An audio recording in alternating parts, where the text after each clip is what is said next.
శనగపప్పు egg masala curry ఒక్కసారి ఇలా ట్రై చేయండి, టేస్ట్ మాత్రం అదిరిపోతుంది. ఇప్పుడు దీన్ని ఎలా ప్రిపేర్ చేయాలో చూపిస్తాను చూడండి.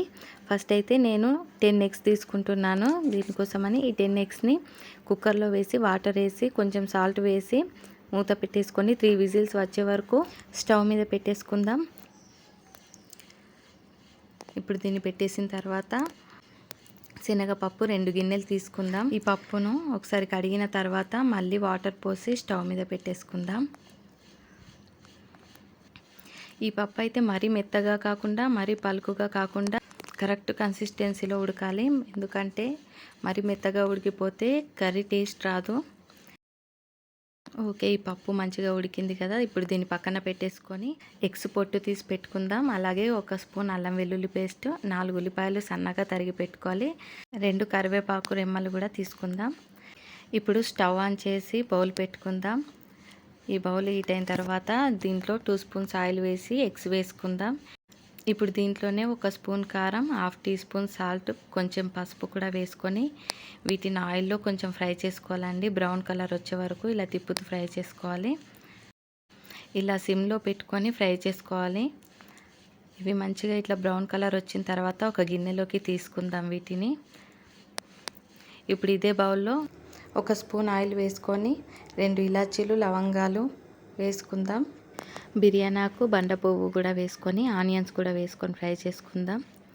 ఈ ఆనియన్స్ మంచి బ్రౌన్ కలర్ వచ్చిన తర్వాత అల్లం వెల్లుల్లి పేస్ట్ కూడా వేసుకొని కొంచెం ఫ్రై చేసుకుందాం. ఇప్పుడు కరివేపాకు కూడా వేసేద్దాం.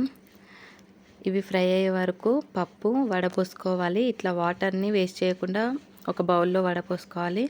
ఇప్పుడు పసుపు వేసుకొని కలిపేసుకొని ఈ పప్పును కూడా వేసుకొని కలుపుకుందాం. ఈ ఉడికించిన పప్పు వాటర్ని మాత్రం వేస్ట్ చేయొద్దండి, మళ్ళీ కర్రీలోనే పోసేయాలి అవి. ఈ పప్పును ఒకసారి ఆయిల్లో ఒక 2 మినిట్స్ వరకు అయితే ఫ్రై చేయాలి.